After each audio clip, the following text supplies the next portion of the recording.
लोग कहते हैं संगठन में बहुत शक्ति होती है और सत्य कहते हैं। अब देखिए, एक उंगली और एक मुट्ठी के बल में कितना अंतर है हम सभी जानते हैं, किंतु एक उंगली आपको उचित मार्ग दिखा सकती है, मुट्ठी मार्ग अवरुद्ध कर सकती है। इसलिए यह जानना अत्यंत महत्वपूर्ण है कि संगठन और भीड़ में क्या अंतर है। इसे पहले पहचान। संगठन वो जहां आपका अपना व्यक्तित्व, अपनी पहचान, केवल शक्ति पाने के लिए भीड़ का भाग बन जाना ठीक नहीं, क्योंकि ये भीड़ भले ही आपको शक्ति दे किंतु आपसे आपकी पहचान छीन लेती है। इसलिए संगठन में रहिए किंतु अपने व्यक्तित्व को, अपनी पहचान को, इसे कभी मत खोइएगा। राधे राधे। क्रोध,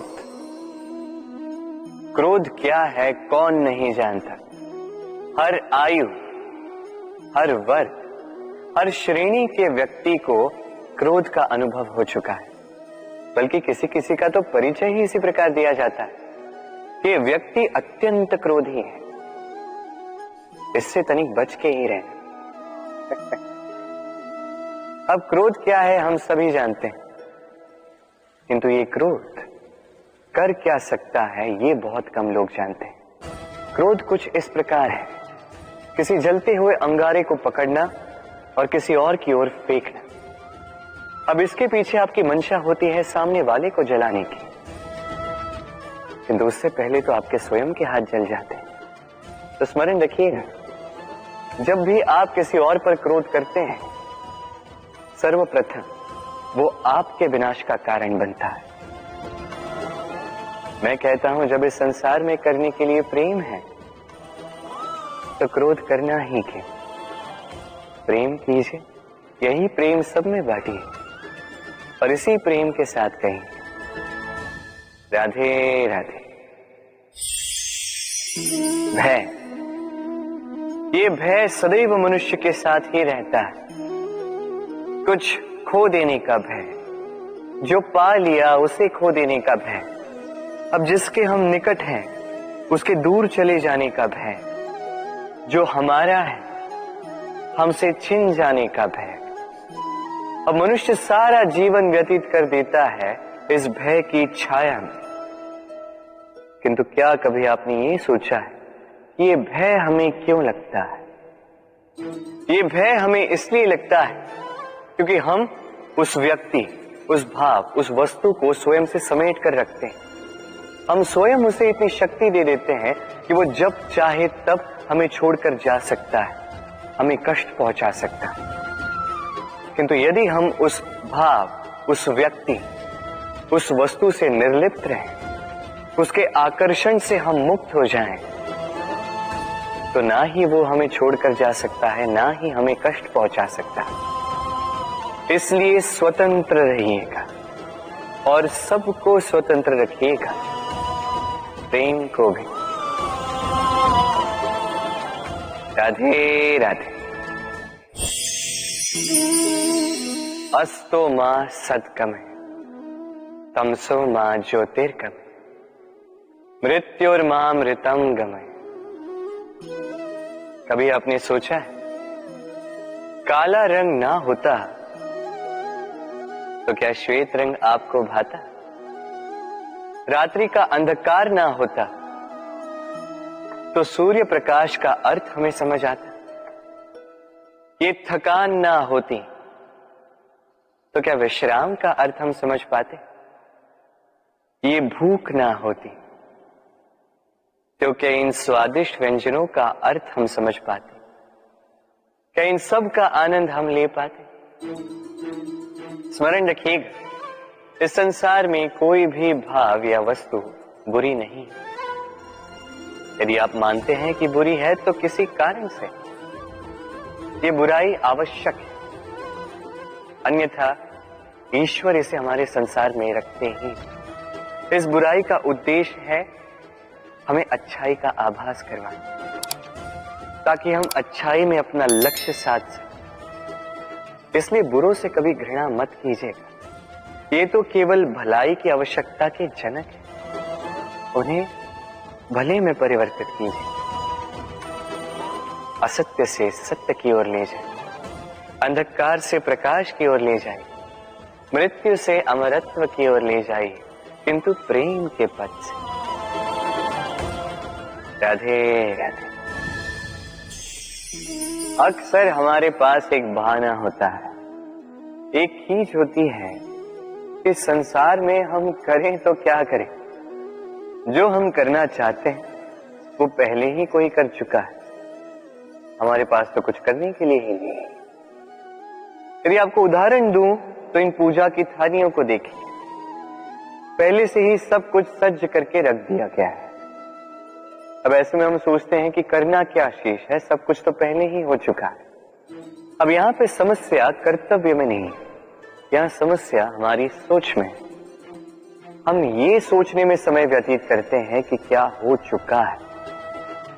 हमें ये सोचना चाहिए कि क्या करना अब भी शेष है जिसमें हम अपना योगदान दे सकते हैं।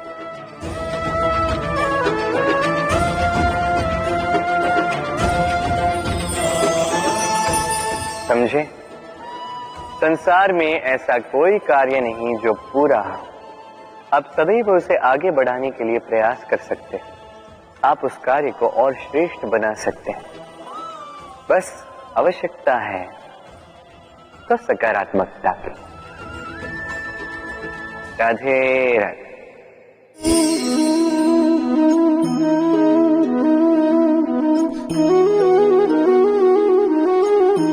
चलिए आज आपसे एक प्रश्न पूछता हूं। मनुष्य अंधकार से भयभीत रहता है, ऐसा क्यों? इसका उत्तर है कि इस अंधकार में मनुष्य कुछ देख नहीं पाता, न आगे देख पाता है न पीछे, आसपास क्या है समझ नहीं पाता, न अपनी राह देख पाता है न अपना लक्ष्य। इसके कारण अपना विश्वास खो देता है और इसी कारण से भयभीत हो जाता है। चलिए अब आपसे एक और प्रश्न करता हूं। क्या इस संसार में इतना अंधकार है कि इस दिए का अस्तित्व ही मिटा दे? नहीं, उल्टा ये दिया अंधकार को चुनौती देता है, स्वयं जलकर संसार को प्रकाश देता है ये छोटा सा दिया। अब जब ये छोटा सा दिया अंधकार से भयभीत नहीं होता, तो भला आप क्यों असफलता से भयभीत होते हैं? आपके भीतर एक अमर आत्मा है, बस आवश्यकता है तो उस आत्मा को जगाने की। अपने भीतर की इस ऊर्जा को जगाकर तो देखिए, सब कुछ दिखेगा। राधे राधे। विवाह प्रेम का लक्ष्य है, ये भ्रम है था। और इसीलिए मनुष्य सदैव ये भूल कर बैठता है, सोचता है कि विवाह ही प्रेम का लक्ष्य है। मनुष्य प्रेम को पाना ही प्रेम समझ लेता है। अब देखिए ना, इस संसार में कुछ ऐसे भी भाग्यशाली लोग हैं जिनका विवाह उनके प्रेम के साथ होता है। कुछ का प्रेम ऐसा भी जिन्हें विवश होकर ना चाहते हुए भी किसी और के गले में वरमाला डालनी पड़ती है। किंतु ये दोनों भूल कर बैठते हैं था। विवाह के पश्चात वो सोचते हैं कि हमें तो सब कुछ मिल गया, हमने तो प्रेम प्राप्त कर लिया, हमारा लक्ष्य पूर्ण हुआ। किंतु उसके पश्चात ये जो प्रेम है था कहीं ना कहीं खो जाता। और जिन्हें प्रेम ना मिला, वो प्रेम ना मिल पाने की पीड़ा में प्रेम ही भूल जाते हैं। समर्पण, 100% निस्वार्थ समर्पण, वो समर्पण जो किसी मां के मन में अपने संतान के लिए होता है। क्योंकि ये प्रेम दाऊ, ये प्रेम पाना नहीं है, ये प्रेम देना है। अपने आप को, अपने अस्तित्व को, अपनी आत्मा को समर्पित कर देना। ये प्रेम ना ही शारीरिक है, ना ही भौतिक। ये प्रेम तो अपनी आत्मा का समर्पण है। ये विवाह एक संबंध अवश्य है और इसमें कुछ भी अनुचित नहीं। ये विवाह प्रेम से प्रतिबंधित नहीं है था। ये प्रेम कहीं ऊंचा है। अब यदि मैं आपको उदाहरण दूं, तो क्या राधा के विवाह के पश्चात मैं उसके सुख की कामना करना छोड़ दूं? कैसे मैं प्रयास न करूं कि राधा जीवन में सदा सदा के लिए सुखी रहे? क्या मेरे मन में राधा के लिए प्रेम कम हुआ? कृष्ण का राधा के प्रति प्रेम कृष्ण में समाहित है ना? दाऊ, ये प्रेम पाप तब बन जाएगा जब इस प्रेम के बदले हम कुछ चाहेंगे। किंतु यदि ये प्रेम समर्पित हो तो ना ही ये अनीति है, ना ही ये पाप है। पर सेतु बांधने की कथा के विषय में तो आपने सुना ही होगा। श्री राम की सेना को 100 योजनों के समुद्र को पार करके लंका पर आक्रमण करना था। वास्तुकार, नल और नील ने सेतु बांधने का उपाय सोचा, किंतु अब सेतु बांधा कैसे जाए? समुद्र इतना गहरा है, कितने पत्थर डाले जाए कि पार करने लायक स्थान हम समुद्र से ले सकें। तब किया गया एक काम, पत्थरों पर लिखा गया राम का नाम, और जब इन पत्थरों को सागर में फेंका गया तब वो तैरने लगे। अब कोई कहेगा ये राम के नाम की महिमा है, कोई कहेगा ये नारायण का कोई चमत्कार है, किंतु नहीं, ये राम का वो गुण है, उनके व्यक्तित्व की वो महानता है जिसने उनका प्रतिनिधित्व किया। कि पत्थर भी इस सागर में तैरने लगे।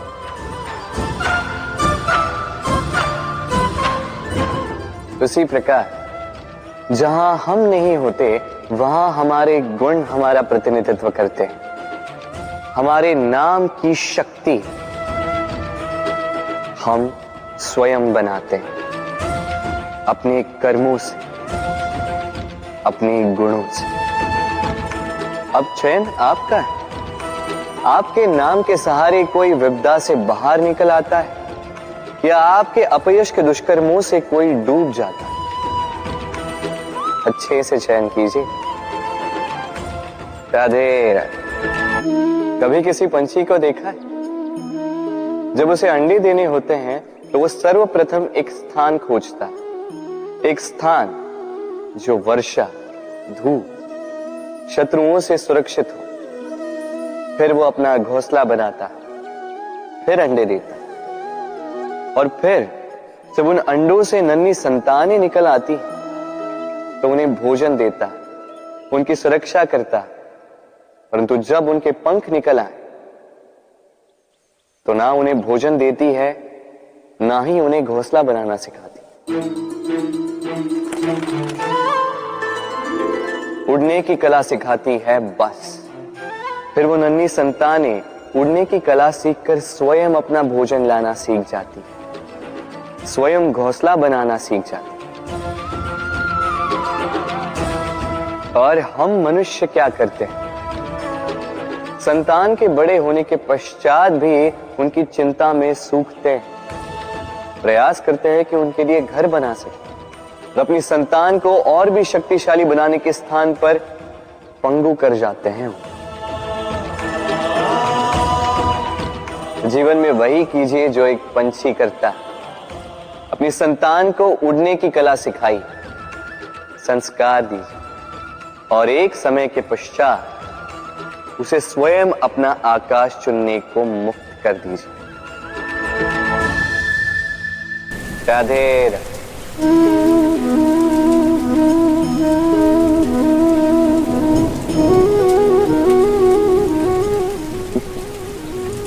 आप सोच रहे होंगे कि मैं इतनी एकाग्रता के साथ इस चींटी को क्यों देख रहा हूं। आपको बता दूं कि आज इस चींटी को देखकर मैं मंत्रमुग्ध हो चुका हूं। इसके रूप, इसके आकार को देखकर नहीं, इसके प्रयासों को देखकर।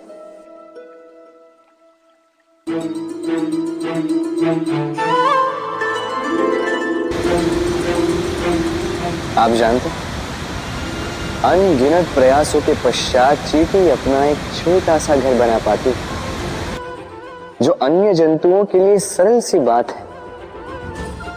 वो चींटी के लिए उसके जीवन की सबसे बड़ी घटना, सबसे बड़ी सफलता है। भविष्य में चींटी रहे न रहे, इनके बनाए हुए घर वर्षों पश्चात तक टिके रहते हैं। जीवन में सफलता के साथ भी ऐसा ही होता है। आपको एक दिन में सफलता नहीं मिलती, किंतु यदि आप प्रतिदिन प्रयास करते रहे तो एक दिन आपको सफलता अवश्य मिलेगी। स्मरण रखिएगा, भाग्य के द्वार उनके लिए नहीं खुलते जो हार मान लेते हैं। भाग्य उनका स्वागत करता जो उठकर उनके द्वार खटखटाने का प्रयास करते। तो प्रयास करते रहे, सफलता एक न एक दिन आपके पास आएगी।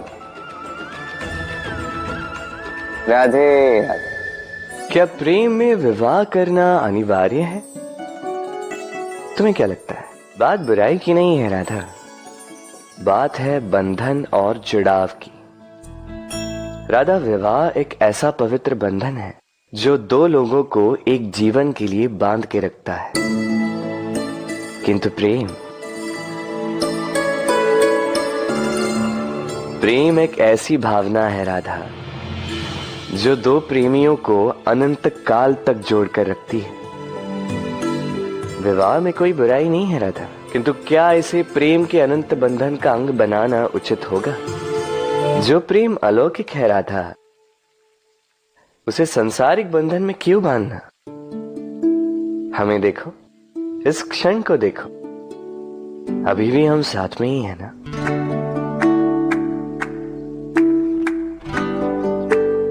प्रेम भी यही सिखाता है राधा कि दो लोग, दो प्रेमी पूरे अस्तित्व के साथ हर क्षण एक दूसरे के संग बिताएं, बिना भविष्य की चिंता किए और इन आशाओं और आकांक्षाओं के खेल से परे होकर एक दूसरे को समझें। ये तो समय ही बताएगा ना राधा कि हम एक दूसरे के विकार, गुण, अवगुण जानते हैं या अब भी कुछ जानना शेष है। ये ताला देख रहे हैं आप?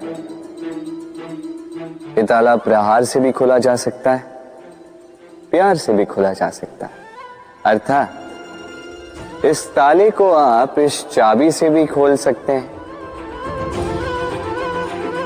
इस हथौड़े से भी खोला जा सकता है, किंतु खुलने में अंतर होगा। यदि आप इस ताले को प्रहार से खोलोगे तो ये पुनः काम नहीं आएगा, किंतु यदि आप इसे चाबी से खोलोगे तो ये सदा काम आएगा। हमारे जीवन में संबंध भी कुछ इसी प्रकार होते हैं। हमारे जीवन के आनंद रूपी धन की रक्षा करते हैं, किंतु प्रेम से। यदि क्रोध से किया जाए तो फिर वो किसी काम के नहीं रहते। इसलिए उन्हें सदा प्रेम की चाबी से खोलिएगा, क्योंकि हर बार नया ताला ला सकते हैं आप, नए संबंध नहीं ला पाएंगे। राधे राधे।